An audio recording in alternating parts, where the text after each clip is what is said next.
So, hey Scorpio, my name is Chris and this is your beautiful reading for summer 2026, and let's just get a little comfortable here, right? Relax, take a deep breath in, arrive here and be held in this reading, be held in this moment. I haven't seen it yet.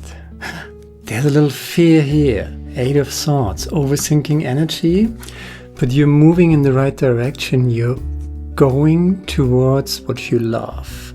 You're giving that what you love more energy, and you're getting out of your head, which is kind of the tower energy, a little bit like, not the tower as the tower card, but that structure, right? That thought pattern. That, am I good enough? Can I do this? Will it work out? Very, very, very overthinking energy. And then you're just going for it. One step at a time.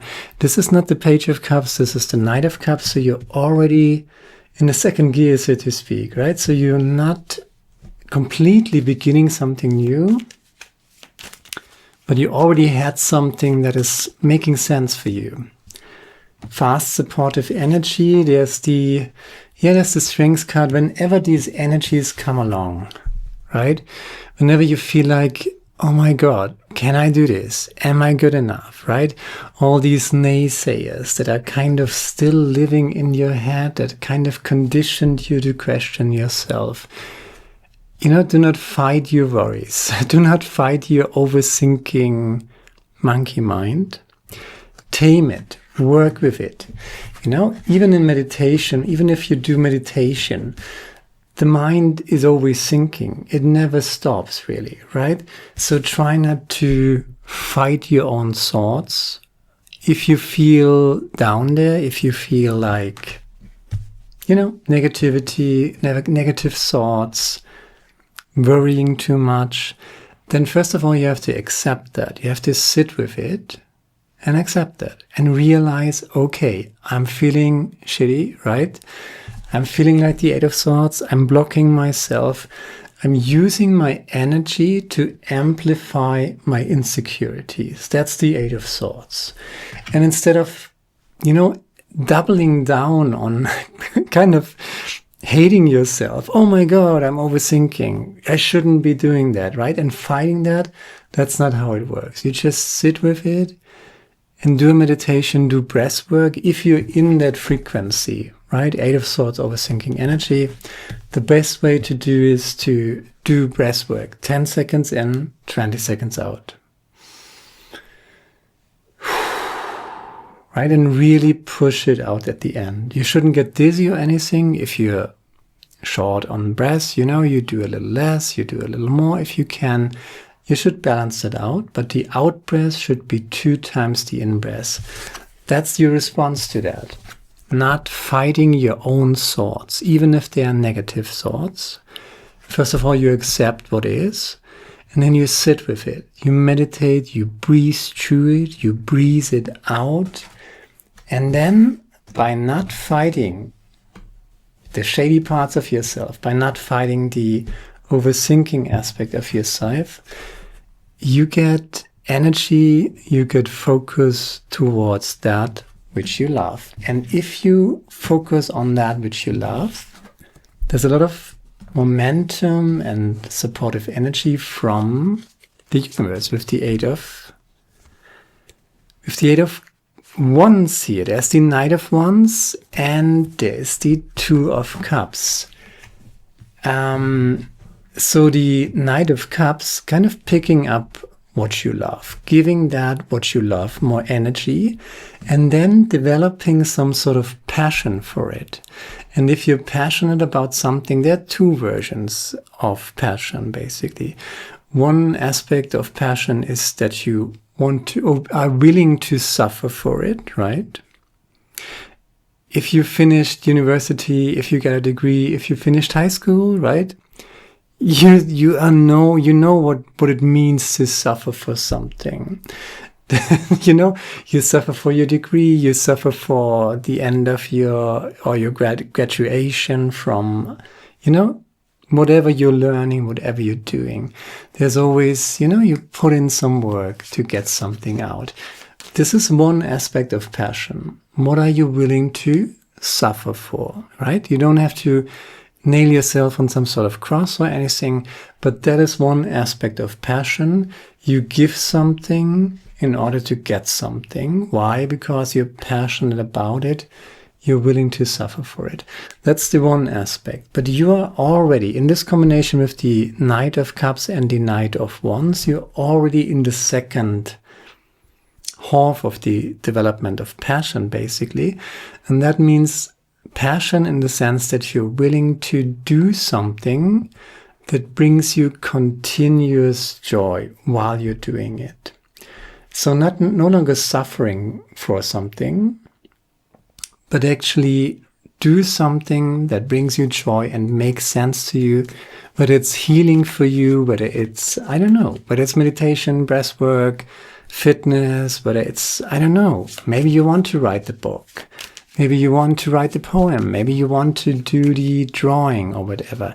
And you don't need to be grandiose about it. It's always what I say. When it comes to that which you love, maybe you love cooking. Maybe you love just going out in nature. Maybe you love to talk to people, help people. I don't know, whatever it is.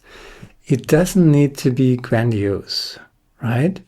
You just have to find something, and you already know what it is, because it's not the Page of Cups, it's the Knight of Cups.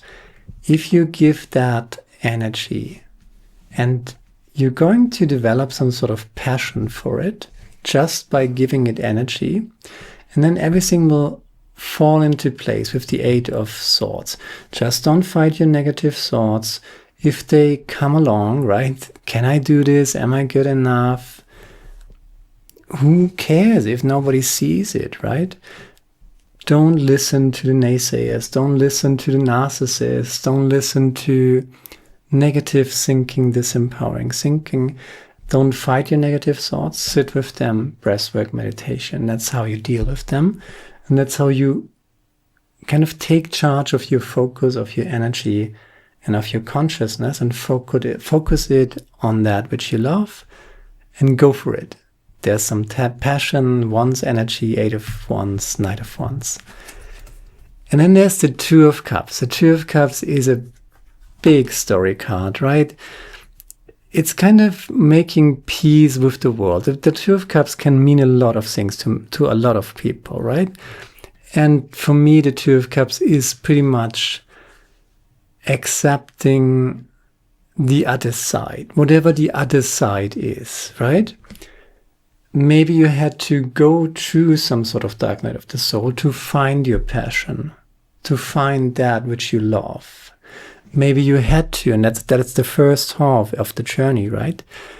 At first you suffer for what you love, and then you bring joy and creation, right, to what it is that you love, and that brings you repeated, continuous joy. But when you learn how to ride the bike, right? At first you're going to fall, maybe not on your face, but on your knee or on your elbow or whatever, right? So if you learn to walk, for example, as a baby, if you learn to ride your bike as a child, you're falling down, right? So you're making mistakes and something is going to hurt. That is the passion part where you're willing to suffer for it. You kind of agree to falling on your face in order to learn to walk or to ride your bike. So to accept the other side of that is kind of a very important lesson here. Because you're not trying to negate the other side. You're not even trying to negate your overthinking mind, as we said, right? You accept it as one side of the coin, right? Like the day is just one part of that duality of day and night. You can't have the day without the night. And you can't have joyful creation from passion without the suffering aspect. And the suffering aspect is over. You're definitively in the joyful creation aspect of passion. Two of Cups is not about the lovers, right? And there they are, the lovers. Okay. You planted your seeds already. So there are two stories here, and the lovers is kind of a different story, but there's your passion and how you deal with passion, how you deal with your overthinking mind, and then nurturing your seeds. Seven of Pentacles, Knight of Pentacles. You got 3 knights now, so you're going for it. You're coming out of your shell. And we already got 10 cards, huh? Yeah, and that is the old version of yourself. Bottom of the deck, 10 of Swords, which is not a... The 10 of cards, the 10 of Swords is a heavy card, but it's not necessarily a bad one, because that might have been the version of yourself, Swords energy, that was primarily trying to live life according to the intellect, according to your plans, according to what looks on paper, according to what the neighbors will think, or mommy and daddy, maybe are they liking it, right? And all your friends, you know, external validation, what looks good on paper, Swords energy, right? Making decisions, living your life primarily from your waking, thinking consciousness is ending, which is kind of Pluto in Capricorn, right? Which ended in, I think it ended in, did it end in 2024 already or 2025? I'm not exactly sure. But we're definitely Pluto in Aquarius now, which is pretty much the next 20 years. So this is a big, 2026, the summer especially, is a big seismic shift. And for you, this overthinking energy, this primarily living in your head energy is over. That doesn't mean that your intellect and your overthinking mind just goes away, but you have to deal with it differently. It's no longer running the show. What is running the show is your emotional and your passionate consciousness or aspect of your consciousness. So do that which you love and give that more loving attention. And your intellect, you making plans, you being rational, that's still there. And the negative side of it, the positive side of it is, of course, that you can make plans, that you can execute plans, which is, again, the lighter aspect of the Swords energy. This is the overthinking, completely locked up in your head energy, and this is over. Every now and then you're falling down into old patterns, but you're not fighting this. You're working with your consciousness to breathwork, to meditation, going for that which you love, no longer suffering for it. Continuous, repeated, creative joy. In the knowledge that you just can't have a day without the night. But 2026 is the beginning of the day, and that day might last pretty much 20 years, which is a good. Check out your yearly readings as well. So you planted your seeds. Whatever it is that you love, you planted your seeds into the real world. You're doing this thing, right? So keep nurturing that and keep going in that direction. And then in accepting the world just as it is, in accepting yourself, your negative shadow aspects, your overthinking mind, which might be a shadow aspect of yourself, accepting that, not trying to negate it, not trying to shove it under the rug, but to know that it's there and to work with it whenever it comes along, breathwork and meditation. And this approach, right, Two of Cups approach, working with your shadow instead of negating it, working with your shadow, accepting parts of yourself, even the shadow aspects, instead of running away from them, right? Because if you shove something that belongs to you, a shadow aspect, something that you're not proud of, something that you might be ashamed of, if you do something that you're afraid of, if you try to ignore that, shove that under the rug, so to speak, you're kind of offering it to darker forces of consciousness. And you don't want to do that anymore. So work with that and accept the world as it is. Accept yourself as you are. You're not perfect. You don't need to be perfect. You don't need to impress anything. You don't need external validation. You just do what you love. There are no mistakes in creativity if you really truly do what you love. And from that frequency, you can kind of leave this wounded warrior defensiveness. And the moment you leave this wounded warrior, I have to protect myself, defensiveness, right?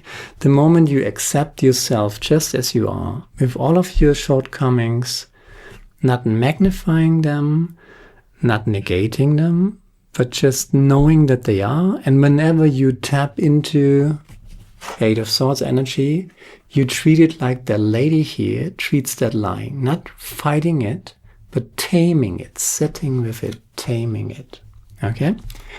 And the moment you do this, you really befriend yourself, and you no longer feel like the wounded warrior, which is the Nine of Wands, and you're kind of coming out of your shell. You know, this Nine of Wands guy, wounded warrior guy, built a wall around himself, trying to protect himself.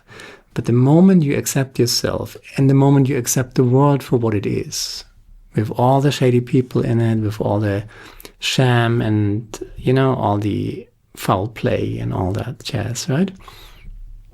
If you just accept what you cannot change, not being naive about it, right? But just accepting what you cannot change, working primarily with yourself, focusing your energy on doing what you love, what makes sense to you, taking care of your little seedlings that you already planted, and just keep going in that direction.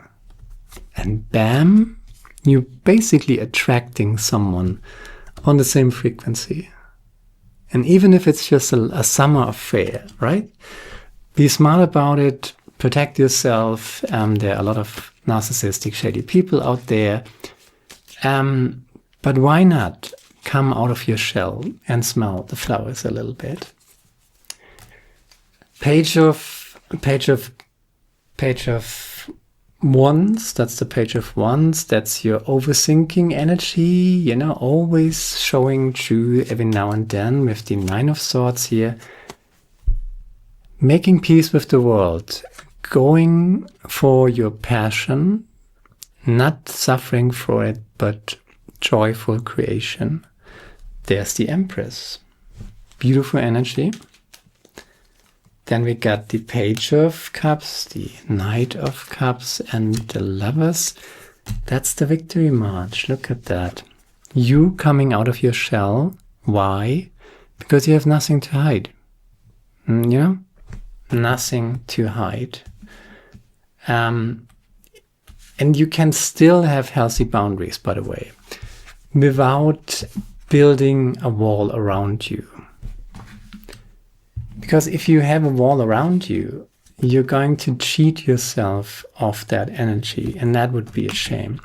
So coming out of that shell towards the Lovers, right? That's kind of the side story here. And I feel like joyful, happy, wonderful, passionate creation is going to help you coming out of your shell. There's an invitation. 4 of Wands here at the bottom of the deck. For joy, for happiness, that old version of yourself, right? 2026 is just a time for the new beginning for all of us. Synchrotron, that's the Blue Angel Oracle deck card. Infinite possibility. Think outside the square, beyond the limit of your thoughts. Hello, that's the first sentence. Think outside the square, beyond the limits of your thoughts. This is kind of pretty much what this reading is all about. And you might have done primarily staying within the limits of your thoughts for quite a long time, since 2008 probably. You still got this trait within you. But synchrotron Infinite possibilities. Think outside the square, beyond the limits of your thoughts. It is possible to think to your heart. Try it. Infinite possibilities exist inside you. There are ideas and creative solutions from beyond your physical reality. You can create all your heart desires. Feel the imaginative impulses transmitted from beyond space-time. There are worlds within worlds and entire universes within a particle of light. Through this card you can see and randomly create. This is a card of joyful creation. Passionate, joyful creation, not suffering for it, but joyful, repeated, continuous creation. All you wish to be can now be. Keep the greater good of all in mind and let there be love in all that you do. This is pretty much summing up the entire reading. And I'm doing 3 quotes. Just 3. Let's just see what comes up. Be human, be enough, be grateful, be blessed. Okay, that's one quote. You don't have a soul, you are a soul, you have a body. That's Krishna. And what else we got? That's wonderful. Audrey Lorde, wherever the bird with no feet flew, she found trees with no limbs. And it looks like you're going to find a tree with no limbs. You little bird with no feet. Wherever the bird with no feet flew, she found trees with no limbs. Audrey Lorde. Looks like a beautiful summer. And if it resonates with you, then share, like, subscribe, leave a comment, let me know what you think about it. Check out the yearly reading, check out your sun, moon and rising if you want the full picture, and hopefully see you next time. Now, Pataya, my friend.